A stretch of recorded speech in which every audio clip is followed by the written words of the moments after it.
Hello and welcome along to another brand new season of this FM19 series, The Head Coach with me, Daniel. It's season 10 episode 1 and today, as you can see, we're still at Newcastle United and we start the Premier League season with a game at home to West Ham, who we had lots of success against in various competitions last year. It's been a really frustrating summer, which we'll go into today. Unfortunately, we haven't been able to get a move to a European super club, and we've also got arguably a weaker squad than we had at the end of last year. So obviously before the match we are going to address the transfer window, which has really annoyed me, and also the season expectations from the board, which combined with the transfer window make me want out as soon as possible. The board have really let me down this summer, as is our director of football. They seem to be ganging up to save the club money rather than doing what's best for the fans and the team. So let's have a look at our window. It's really interesting, to be honest. We've still got £40 million of transfer budget left and 325 grand a week of wage budget. Bearing in mind that we didn't have a lot of money to play with at the start, that's absolutely astonishing.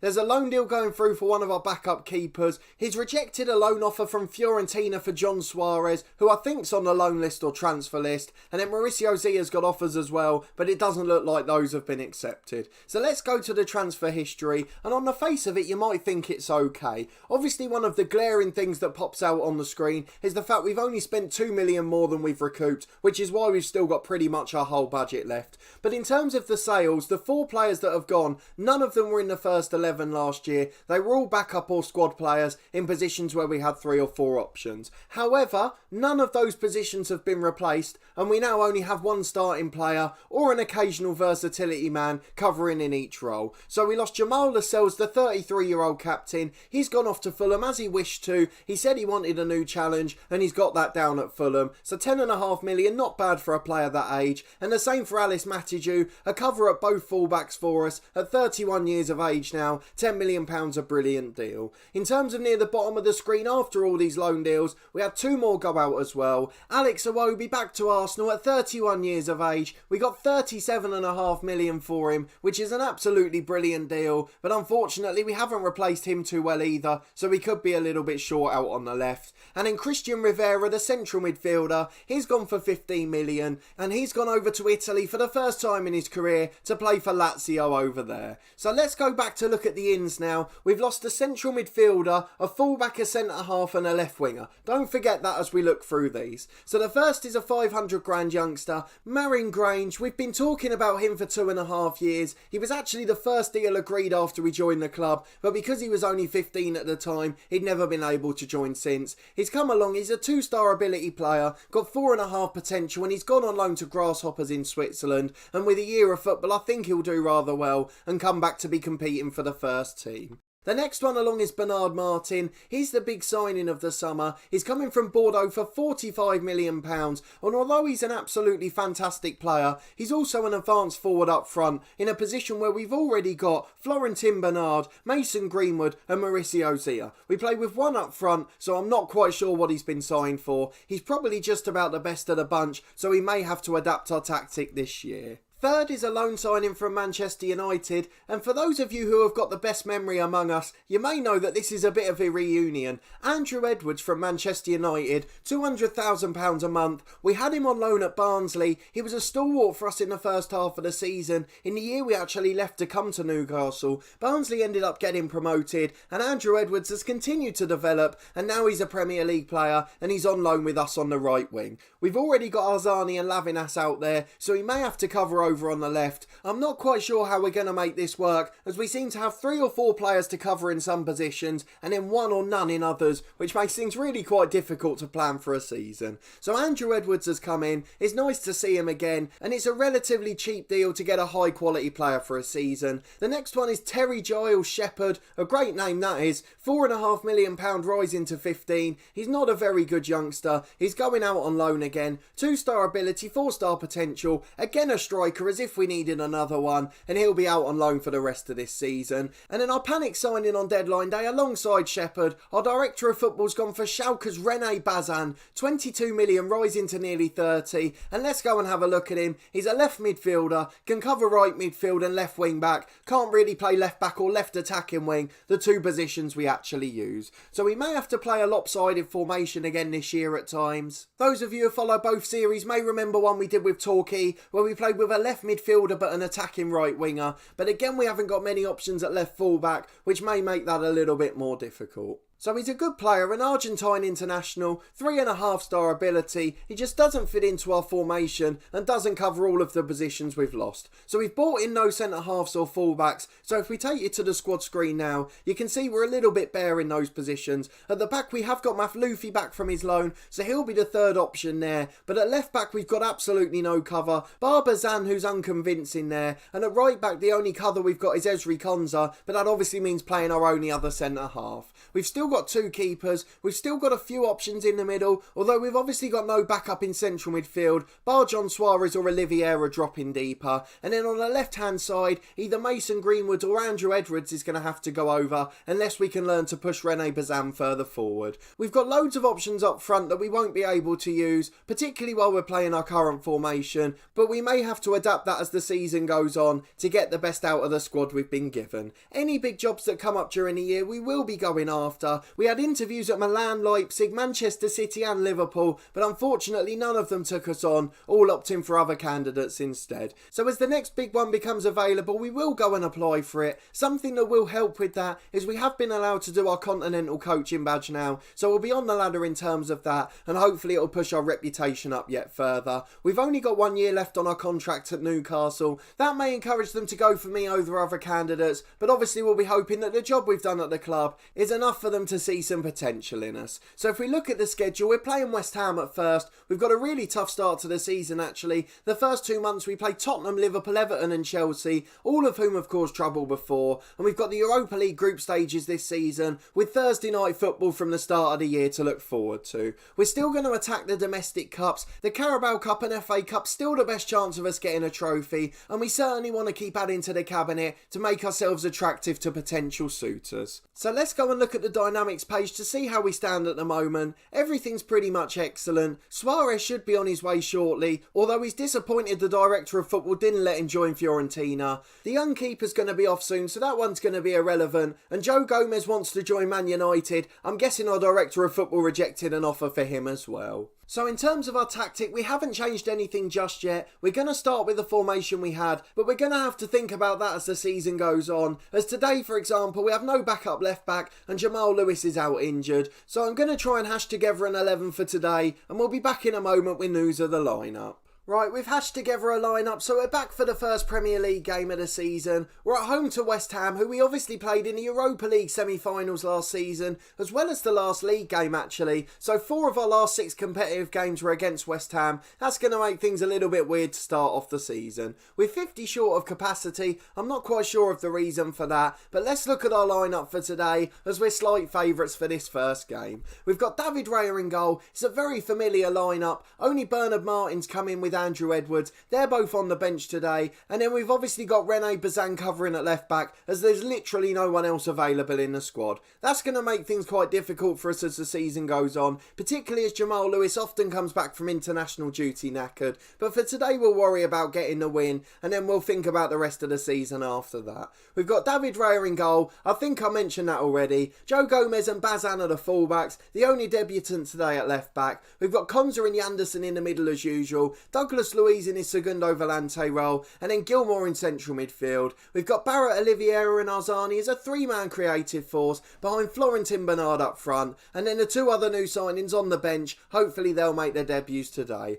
It was a plan that Ranzan would take over from Oliveira this season as our primary number 10 in the team, but unfortunately he's injured for the first day, so he's not going to be able to do that from the first match of the season. But let's get into the game. Our tactic's exactly the same. We're hoping it will yield success, particularly as we haven't got too many players out at the moment. We should be able to get a result. Bazan gets number 8. Apparently that's most appropriate for him. Number 9's been retired because of Alan Shearer. I don't know if that's actually been retired or it was just an information to say that he'd formally worn it. It's obviously just the latter because Florentin Bernard's still wearing it. I presume he was last year and I just didn't notice. That tells you how much I take notice of the messages. But let's get into the game. We're going to tell them to do it for the fans. That's what our assistant manager recommends. Not that any of our support staff are trying to help us. Our director of football's protecting the transfer budget as we go through the tunnel interview, and I'm going to start to turn on them and hopefully I'll get a move during the season. I've loved managing at Newcastle and I love these players,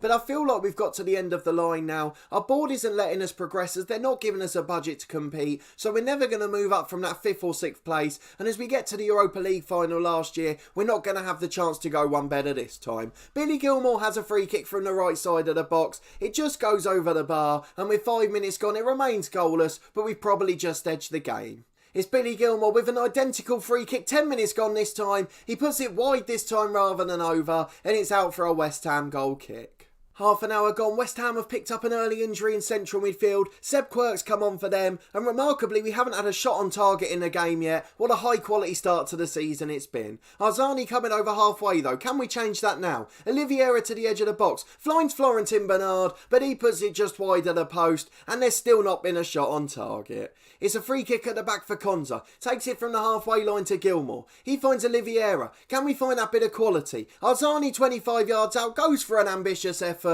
and instead of finding a man who's got a good chance at goal, he shoots himself and puts it over the bar. We have had a shot on target now, but we didn't see it on camera, though Arzani's crossed it in, Konza to Bernard, and he's flicked it onto the goal line, but a brilliant save by the keeper to get it away. It's a throw on the left for Bazan. He finds Barrett, back to Gilmour, can we get a shot on a goal now? Arzani on the edge, beats a man, forces another good save from Henderson, but it's behind for a corner kick. Bazan straight onto set piece duties, and what a delivery it was. Yanderson puts it in, or Arzani it says has scored the goal. It looked like Yanderson to me. Let me know what you think in the comments, but I'm pretty sure that was Yanderson. But either way, he's been credited with the assist. Maybe it just hit Arzani on the way in. The most important thing was Bazan with a brilliant delivery, and that's something that could go well this year, as Douglas Luiz doubles our lead, places it beautifully into the corner from the edge of the box, and with a couple of minutes to the break, we've really come to life now. 1 goal on the 45th minute, and 2 minutes into stoppage time.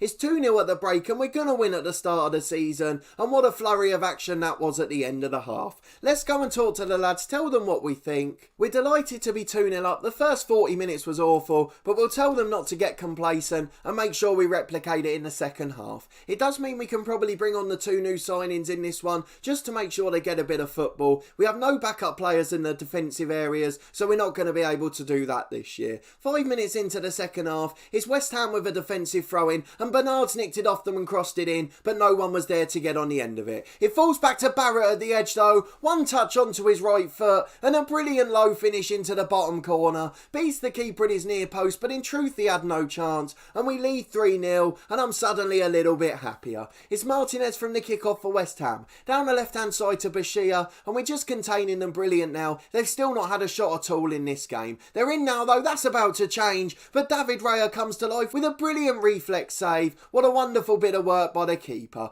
10 minutes into the second half, and we'll start to think about changes soon. Arzani with a free kick from the edge though, hits the bar and deflects out. Bernard had a stab at it, but he didn't connect with it, and Konza puts it in at the third attempt. It's 4-0 now, and we're running riot, just as we did in the Europa League last year. It was all going so well, but we've got an injury to Mauro Oliveira now. We've not really got a natural substitution there. What I'm going to do today, just to try and make sure both players get a debut, I'm going to put Arzani in the middle, which isn't his preferred role, but he can do it all right. And then on the right hand side, we'll bring on Andrew Edwards, a reunion for us. He's playing for us at the second club in a row, and I think he's the only man to play for 2 clubs for us in this save, aside from Aaron Jarvis, who did it at Hemel Hempstead and Slough. So a brilliant achievement for him. He'll come on in his preferred winger role, and with an hour on the clock, we'll just see out a few more minutes before bringing on Bernard for his debut. Bernard Martin, I should say, will be making his debut. Florentin Bernard is the starting striker. That's certainly going to get confusing during the season. We've had another effort while we were waffling on there. That one went just wide of the post, and now we're building an attack on the left with Rene Bazan. He's starting to look like a better cover left back than we initially thought, so we might not be too worried in that area. It's if we get injuries at centre half we've got a problem, but we should be able to do enough for now. The Thursday night football might hit us a bit more this year, as we've got a slightly smaller squad, but with a quarter of the game to go, we'll see out this highlight, and then we'll bring on our new star striker. Barrett with the ball to Bazan. Bazan on the overlap. He delivers to Holgate, who clears. He's flicked away, but only as far as Bazan again. His delivery's blocked on its way in. Gilmore's got across the third time. He's cleared away though, and with 20 minutes to go, we're going to bring on Bernard Martin. We've got a game in 3 days to worry about as well. We're going to be playing Spurs in that one. So I'm going to bring on Declan Rice for Gilmore, who's one of the most tired players in the team at the moment. I don't know which role he prefers in the centre, or even if Douglas Luiz is better in there. So let's just have a look between them. It doesn't seem to make much difference. So I'm just going to leave Declan Rice in the playmaker role and see if he can do a job there for 20 minutes. We're going to need players like that to deliver out a position towards the end of the year, or on Thursday nights in the Europa League. So it's important we find out early in games like this where we're comfortably ahead, if the players are capable of doing it. I'm a bit worried that Andrew Edwards is complacent having come on. I was hoping he'd make a difference in this game, but unfortunately it's not the case, and now West Ham are in on their right hand side. It's a brilliant block by Bazan, who was doing his defensive duties there, and is behind for a corner kick, which Bashir will deliver an in-swinger. Holgate flicks it on, but it's straight into the arms of Raya, and with 10 minutes to go, it looks like it's going to be a very comfortable opening day of the season. Just 15 seconds of stoppage time left. We've seen out the game brilliantly. West Ham have got a throw on the right, but they're still in their own half at the moment.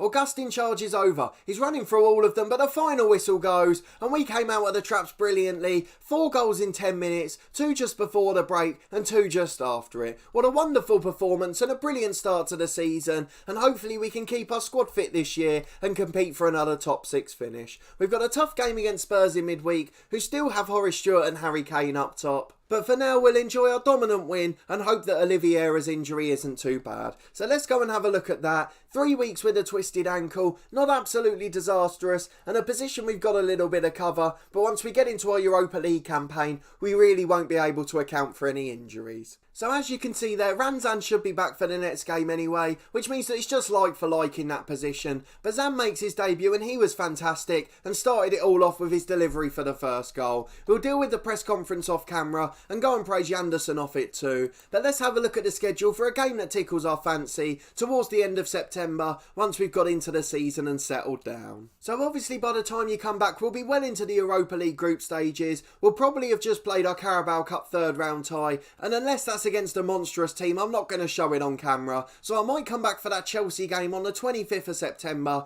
We will have played 6 or 7 league games by then and just played our first match in the Europa League and Carabao Cup. So it seems like the perfect sort of time just to leave a bit of balance between each episode, particularly if we can get to the end of other competitions or if we get a job offer from another club this year. The second half of the season will feature many more episodes, so we want to get through the first half as quickly as possible. But if you did enjoy this episode and a start to a brand new season, please do put a thumbs up on the video. Let me know in the comments what you thought of the summer transfer window. I was a little bit disappointed by what our director of football did, although he was restricted heavily by the board, but even then he didn't use his budget. As always, for the first episode of the season, let me know where you think we're going to finish in the league, and more importantly, do you think we're going to have a chance at any trophies this year, even if you do think it's just the Carabao Cup or FA Cup? Finally, do you think we'll ever get a chance at a big club? I've seen a few people with series on YouTube who have just got stuck at this sort of tier of club, so hopefully that won't be the case here and we'll get a chance to join one of Europe's elite in the near future.